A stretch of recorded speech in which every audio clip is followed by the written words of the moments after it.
名脈は無名にして惜しむべからず。葬る不動無病剣。家なしララチャンネル。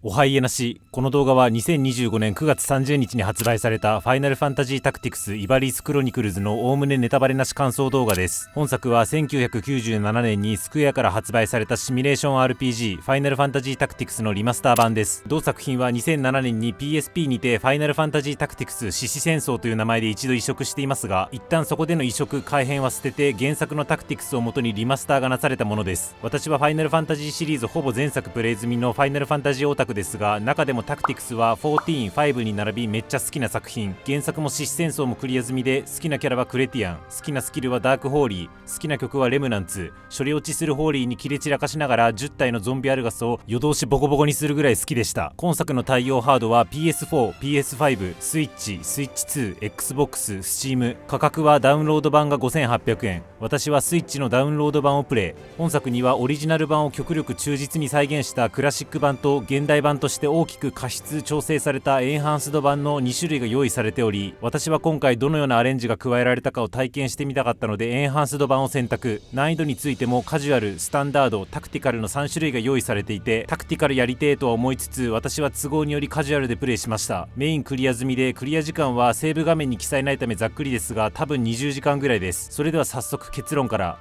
全然面白くない。いい作品なのでおすすめです。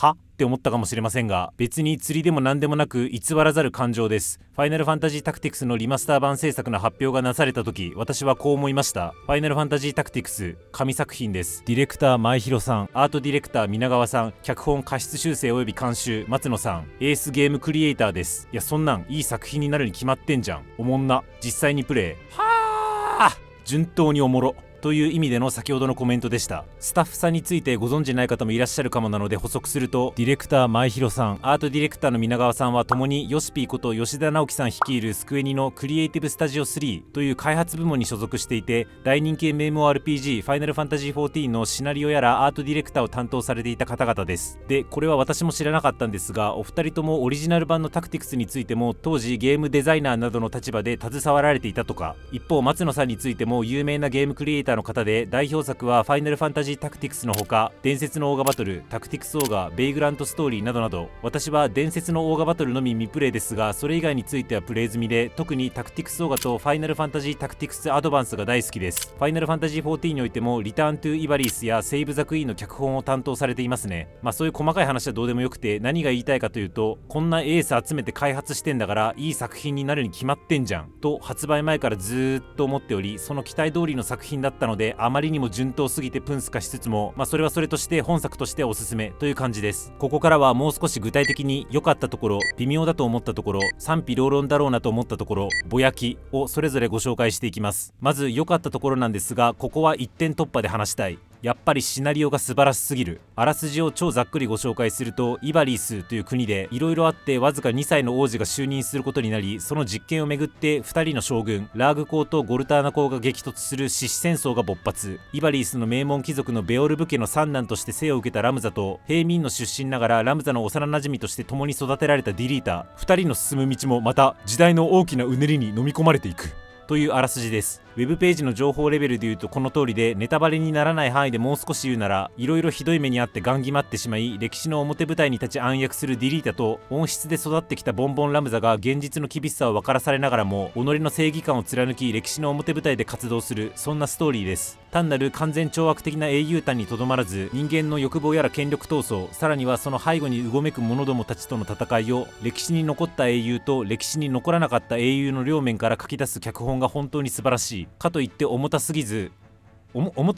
いや話は普通に重たいんですけど、なんというか5時間目の世界史の授業を受けてる感じにはならず、節々で炸裂する松信氏や吉田明彦さんの淡くて温かみのある画風がそうさせているのか、きちんとエンタメとして楽しめるのも傑出してる点なんじゃないかなと思います。あともう一個私に刺さってる部分があって、今回はその背後にうごめく者どもってぼかしたんですけど、ちゃんとファンタジーしてるんですよね。ファイナルファンタジータクティクスも松野さんの別作品であるタクティクスオーガも同じ政治劇であって、権力闘争とか階級間の対対立とかそういったものが描かれてるんですけど、タクティクスオーガは最後の方までほぼほぼ人に焦点が当たっている一方、ファイナルファンタジータクティクスは途中からそうでない要素もにじみ出てきてファンタジーしだします。人によって好みが分かれるところだと思うんですが、ファンタジー好きの私としてはタクティクスのシナリオはかなり刺さっていて、おそらく私のチャンネルの視聴者層としてもそういう思考の方が多いんじゃないかなと想像します。あとこういう政治劇って登場人物多くなりがちで、事実タクティクスも多い。しかも吉田さんの絵ってそんなにキャラの顔に特徴差がないので、油断するとすぐに誰が誰やねん、誰がどういう状況やねんってなってしまうんですが、そこはちゃんと今作対策がなされていて、その時々における人物やら情勢やらをかなり分かりやすい UI で振り返ることができますが、私が今回推したいのってその改良点ではない。というのも、こういうゲーム内に出てくる読み物、何より私自身が全然読まないので、じゃあ何を推したいかというと、あんまそういう細かいところ把握しようとしなくてもなんか楽しめちゃうんですよね。主人公のラムザのお兄ちゃんがちょっときな臭い動きしてるわとか、シナリオ前半で高潔な思想を掲げていた人が後半力に溺れちゃったわとか、アルマー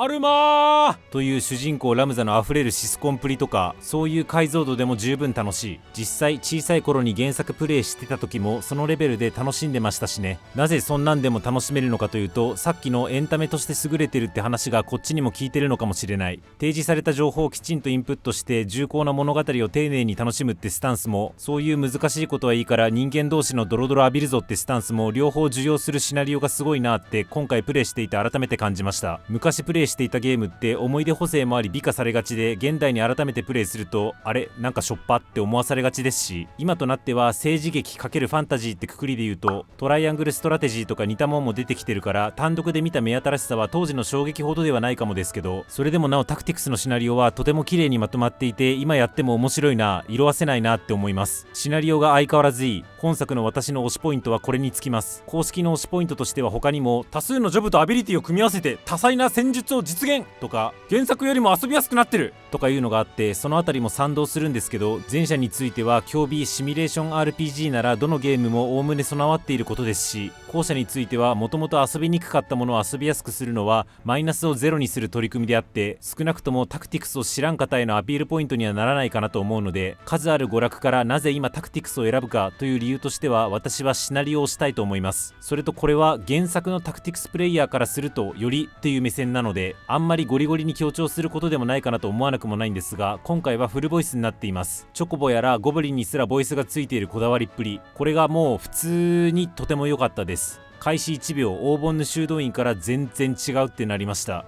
引き込まれますね。キャスティングも個人的には解釈違いゼロ、完璧だと思います。ちょっとラムザがアルフィノと被るなとは思うんですが、むしろラムザの方が先なんだからしょうがない。個人的には浜口さんによるいかにも悲痛で幸薄そうなミルーダが好きでした。良かった点は以上です。続いて微妙だと感じた点について、本作基本的に完成度高いので、微妙だと感じた点というよりこれ賛否両論じゃないのかなと思う点の方が多く、その点はそっちで触れるんですが、1点だけって思ったところがありまして、何かというと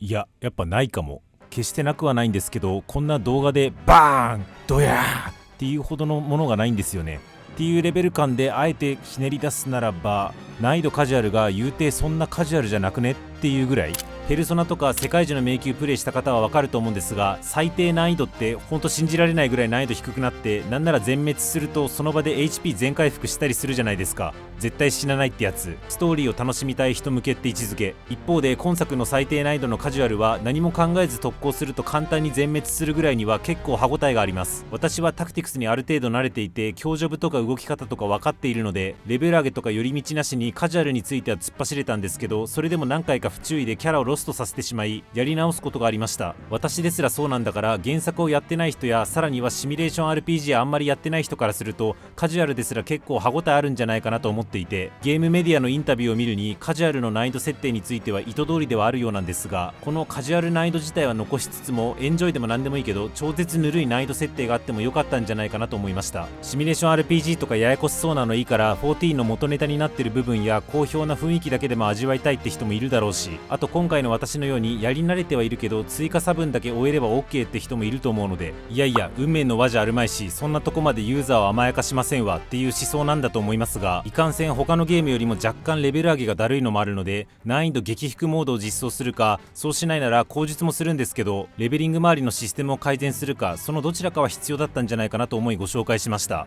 が、微妙じゃねって思った点はほんとそれぐらいですね。細かいこと言うと遊びやすくなったとは言いつつも、個人的には UI などの不満点は大なり小なり結構あり、例えばフィールドで待ちついた時ワンボタンを押せないでスクショットとか選択できる方がいいとか、ショップで新装備の購入と同時に旧装備の下取り分を選択できるようにしてほしいとか、装備して購入を選んだ時一時商品選択画面に戻らず連続購入できるようにしてほしいとか、出撃ユニット配置画面の時にキャラクターを LR で切り替えてから今選択しているパネルに設置する動きができないのは直感的ではないとか、そもそもこの画面でもフィールドに戻させるとか、選んだ敵を攻撃しようとかじゃなくて完全に自動で戦闘してほしいとか、カーソル選択時はウィンドウ戦時、あとフィールドのカメラの機械の時の微妙なモザイカまで原作再現しなくてもよかったんじゃないかとか、バイスクモードはボタンを押しっぱなしの時だけじゃなくてボタンを押して切り替わる形式にしてほしいとか、そもそもバイスクモードはあんまり早くなくねとか、しないで ALR 連打して JP 稼ぎするシーンがあることはスタッフも分かってたはずなんだから、前回選択したコマンドが次もデフォルトで選択された状態にするモード、いわゆる記憶モードは必須級の改善だったんちゃうんだとか、今早送りで喋り倒した部分にはまあまあでかい不満もなくはないんですが、言うてそれをもってこのゲームをするなんて時間の無駄だなんてほどではなく、簡略と詳細を切り替えるところだったり、ジョブツリーがめっちゃ分かりやすいところだったり、いい要素もたくさんあるんで、異端者狩りじゃあるまいし、これぐらい目つぶってもええやろという感情です。とはいえ一応思ったこととして微妙だと感じた点もご紹介させてもらいました。家なしララチャンネル。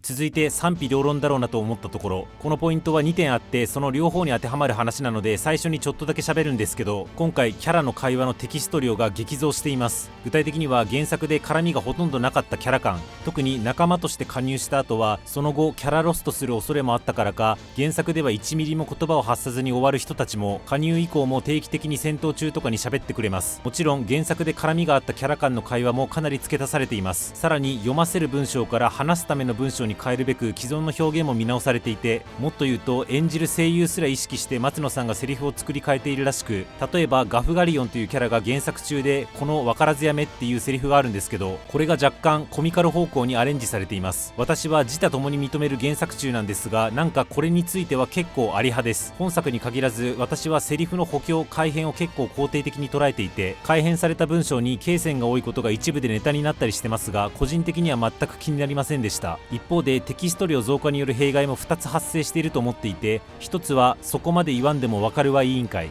同じくガフガリオンの作中の最後の言葉とかもまあまあ書き足されてるんですけど、私はこっちについてはあんま好きじゃなくて、ガフガリオンがラムザのことを気にかけているのは他のセリフからも明らかですので、わざわざそんな1から10まで言わんでも語らない妙ってあるやん。この辺りはちょっと感性合わないかもなと思っちゃいました。なんですけど、今私が例示したガフガリオンの2つのセリフに対する捉え方、 X では私と真逆の反応を示している人がいるので、結局好みなんだろうなって消化してます。まあ好みというか好き嫌いが分かれる程度には完成度が高いっていうことなんだろうなと。唯一そうだろラムザ・ベオルブだけはそもそも前の文章と辻褄が合ってないので、ここだけ明確に私はネガティブなんですが、私自身付け足されて嬉しかった会話もあるし、別にいいかなって感じです。それにタクティクス知らない人にどっちのテキスト進めるかっつったら、私は今作のテキストなので、総じて言えばやっぱ肯定的に受け止めてるってことなんだろうなと思ってます。ただ個人的に攻めスタイルが好きなのもあって増強改変には前向きなんですが、それでも部分で気に入らなかったり、あと人によっては共感性周知を覚えたって感想もあったりして、その感想が全くわからないわけではなかったので、賛否両論ポイントとして挙げさせてもらいました。賛否両論ポイント1点目は以上です。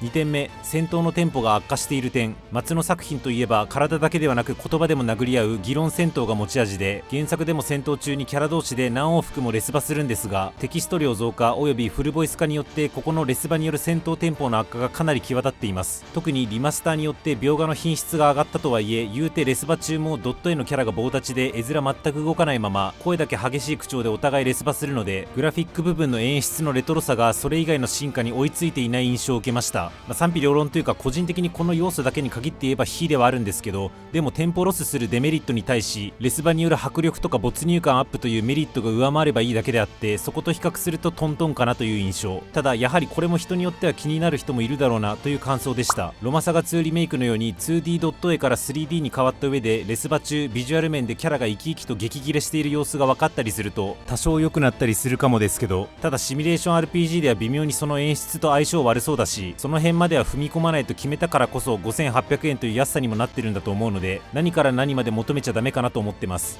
賛否両論部分については以上です。あともう一つだけ喋るなら、今回遊びやすくなってるとはいえど、それは UI とかその辺の進化がメインで、チャージの時間が短くなってたり、アグリアスの初期技が増えてたりと、バトルシステム面での手直しも若干なされているものの、あくまで若干レベルにとどまっています。私自身も原作中だということを前置きした上で喋るんですけど、もうちょっと現代に即したより根本的とまでは仰々しく言わずとも、より根幹に関わる部分の遊びやすさの改善があってもよかったんじゃないかなとは思いました。例示しようと思えばジャストアイディアレベルでポロポロあるんですが、パッと思ったのは JP 稼ぎの部分です。私も当時ラムザ君がマッチポンプエールしたり、アルガスに石ぶつけまくって稼いでいましたが、現代における経験値や JP 稼ぎの手段としてはちょっと牧歌的なんじゃないかなとは思いました。現在の方法に加えて戦闘終了後に全員まとめて一定量の経験値やら JP やら獲得するとかにしてもよかったんじゃないかなとか、あとは星座システムもこれがあることによって増す複雑さと代わりに得られる駆け引きの奥深さって釣り合ってるんだっけと今となっては思います。ただこの辺もコンセプト次第だと思ってて、その辺の荒削りさ含めて当時のファイナルファンタジータクティクスをいい感じのインターフェースで楽しんでもらおうというのがコンセプトなのだとしたら、これ以上言うまいよってとこだと思うので、そういうレベルの見直しも体験してみたかったなという私の独り言だと捉えていただければと思います。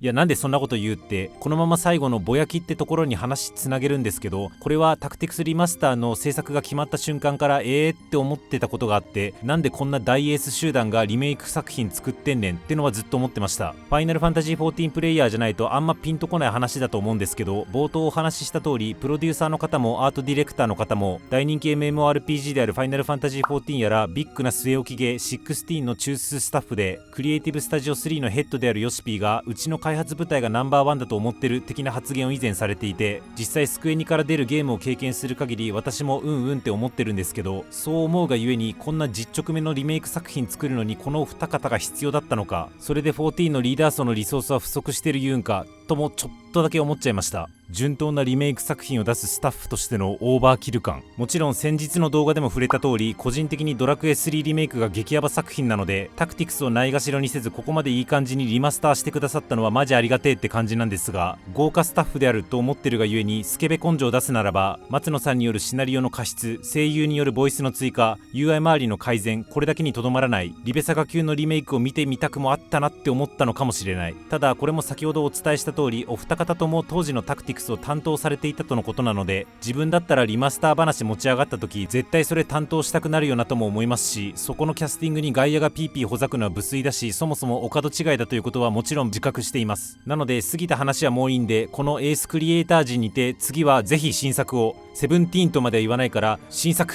ぜひお願いしますという懇願をして動画を終わりたいと思います。私が幼少期に激ハマりした名作大エース集団によりバッチリ遊びやすくなって令和に復活していますので、ぜひ皆さんもプレイしてみてください。物語の半分弱ぐらいは配信してますので、もうちょい様子見たいという方は私の配信をぜひご視聴ください。そして当時タクティクスをプレイした方はもちろん、今回初めてタクティクスをプレイした方の感想めっちゃ聞きたいので、ぜひコメントにてお寄せください。それと宣伝ですが、先ほどちらっと言った通り、ファイナルファンタジー14ではタクティクスのネタをめっちゃいっぱいオマージュしています。14の元ネタになっているタクティクスのシーンをまとめて出したいなぁと思っていますので、ご興味ある方いらっしゃいましたらチャンネル登録の上お待ちくださいませ。動画化するまでもない日常オタク語りを X で、表には出しにくい話やチャンネル運営話をメンバーシップで語っていますので、そちらのフォローも何卒おついえなし。